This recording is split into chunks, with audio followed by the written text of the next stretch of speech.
आपके मेज़बान कवल अमानत और आप देख रहे हैं नारोवाल टीवी। नाज़रीन, इस वक्त मैं मौजूद हूँ शकरगढ़ में और कहा यह जाता है कि पाकिस्तान में सूरज की सबसे पहली किरण शकरगढ़ के एक गांव मसरूर में उगती है। लेकिन अगर बात की जाए शकरगढ़ की तो शकरगढ़ के लोग इस वक्त जो है वो बहुत सारे मसाइल से दो चार हैं। आज आपको दिखाने जा रहे हैं कि शकरगढ़ के लोगों को आखिर कौन कौन से मसाइल का सामना है। लोगों से बात करेंगे और आपको दिखाएंगे भी कि यहाँ पर रेलवे ट्रैक्स की, हॉस्पिटल्स की, स्कूल्स की क्या सूरत हाल है। तो मेरे साथ रहिएगा।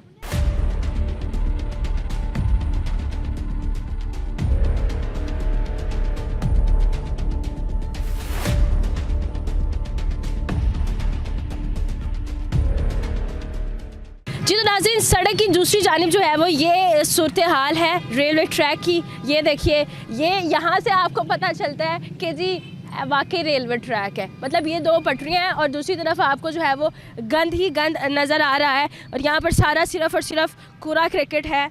ये कुछ इस तरह यहाँ की जो है वो सूरत हाल है। मैंने कहा कि जी आज अपने व्यूअर्स को कैमरा में ही दिखाया जाए कि आखिर जो है वो ये क्या सूरत हाल है। ये है शकरगढ़ और लोगों को क्या मसले मसाइल हैं, लोगों से इसका जो है वो आंसर लेंगे हम लोग। अस्सलाम वालेकुम सर, कैसे हैं आप? मेहरबानी, शुक्र सर, इस वक्त हम जो है वो शकरगढ़ के रेलवे ट्रैक पर मौजूद है। यहाँ पर रेलगाड़ी नहीं चलती है। किन मसाइल का आपको सामने और क्या लगता है कि अगर यहाँ पर रेलगाड़ी चलती है तो कौन कौन से मसले हल हो सकते हैं? मसले बहुत ज़्यादा मसले हल हो सकते हैं क्योंकि आवाम को मुश्किलात बहुत ज़्यादा हैं ना चलने की वजह से।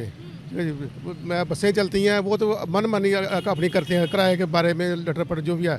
इधर तो मसला है लोगों का सामान ले जाने का, लाने का, हर मसला ना वो बहुत ज़्यादा है, बहुत ज़्यादा मसला है। बिल्कुल ऐसा ही है। तो आपको क्या लगता है कि अगर यहाँ पर रेलवे अगर चलती है चल जाए तो बहुत सहूलतें हो जाती हैं, स्टूडेंट को खास करके सहूलतें होंगी। दानियाल जी साहब ने ना तकरीबन 60 साल से भी ज़्यादा इधर गुजारा है उन्होंने, फैमिली ने, पूरी फैमिली ने। वाला साहब के बाद उनका बेटा भी है, दानियाल जी भी आ गया। उन्होंने सील के लिए कुछ नहीं किया उन्होंने। यहाँ पर कब से रह रहे हैं आप शकरगढ़ में? तकरीबन बचपन से इधर ही रह रहे हैं। तो बचपन से आपने ये देखा है कि इस रेलवे ट्रैक पे कभी रेलगाड़ी चढ़ी हो? जब से हमने देखा तब से नहीं चल रही, पहले से चल रही, अब नहीं चल रही।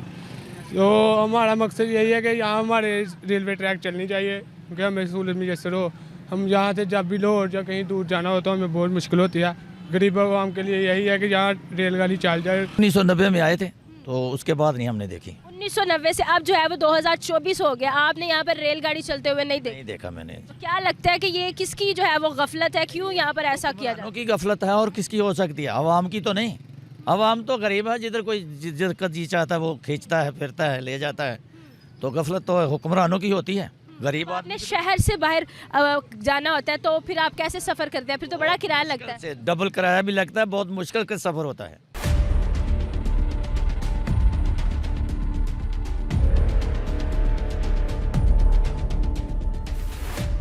जी तो व्यूअर्स, इस वक्त मैं जो है वो शकरगढ़ के पोस्ट ग्रेजुएट कॉलेज के बाहर मौजूद हूँ। ये बॉयज़ का कॉलेज है। इसके अंदर की सूरत हाल आपको दिखाते हैं कि एजुकेशन सिस्टम में जो प्ले ग्राउंड्स बड़ा अहम किरदार अदा करते हैं एक फ़िज़िकल हेल्थ के लिए, तो वहाँ पर जो है वो लड़कों के लिए प्ले ग्राउंड कैसा बनाया गया है। वैसे तो कोई अच्छी खबर नहीं सुनी इसके बारे में, लेकिन हम लोग जो है वो अंदर जाकर आपको दिखाते हैं कि जी अंदर की सूरत हाल क्या है। तो मेरे साथ रहिएगा।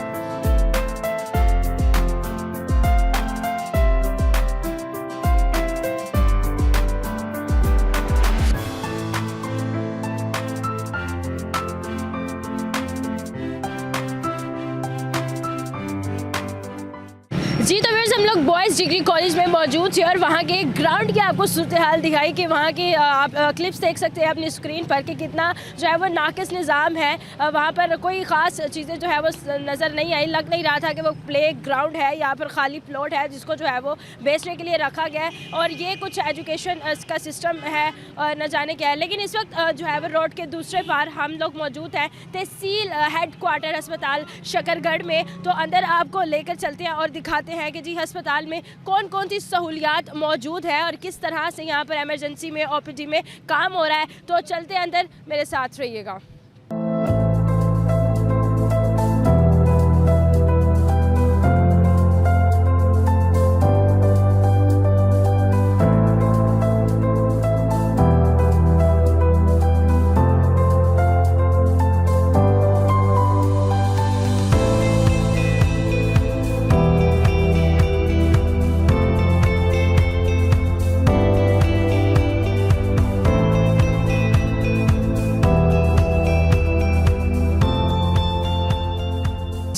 इस वक्त हम एक फार्मेसी में मौजूद हैं और यहाँ पर हमारे साथ एक सर मौजूद है। इनसे जानते हैं कि इनके पास किस तरह के पेशेंट्स आते हैं, क्योंकि साथ ही बिल्कुल हॉस्पिटल लगता है, और क्या क्या मसाइल जो है वो दरपेश होते हैं, कौन कौन से मरीज़ आते हैं और क्या जो है वो लेते हैं, किस तरह की मेडिसिन ज़्यादा ली जाती हैं। अस्सलाम वालेकुम जी वालेकुम अस्सलाम। सर, कैसे हैं आप? अल्लाह का शुक्र है। सर, क्या नाम है आपका? अली।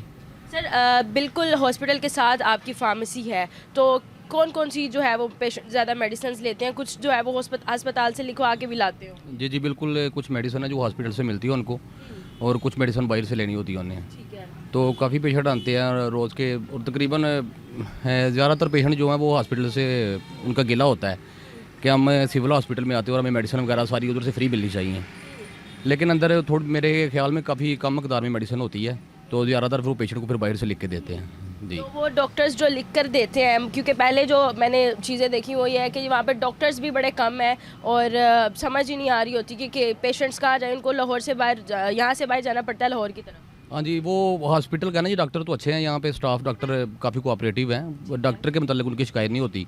उनकी यही होती है कि यहाँ पर वो सहूलियत बहुत कम है सिविल हॉस्पिटल में, जो होनी चाहिए पूरी नहीं है। टेस्ट वगैरह के लिए जो पेशेंट को फिर वो रेफ़र कर देते हैं नॉर्मल या लाहौर में, तो वो भी पेशेंट गिला करते हैं उस चीज़ का भी। तो इसको बेहतर करने के लिए गवर्नमेंट को चाहिए कि हॉस्पिटल का कुछ चाहे मरीजों के जो टेस्ट वगैरह ना कम से कम वो तो अंदर से फ्री हो सके। बिल्कुल ऐसे, मतलब ये टेस्ट वगैरह भी उनको बाहर से करवाने पड़ते हैं, लाहौर से करवाने? जी।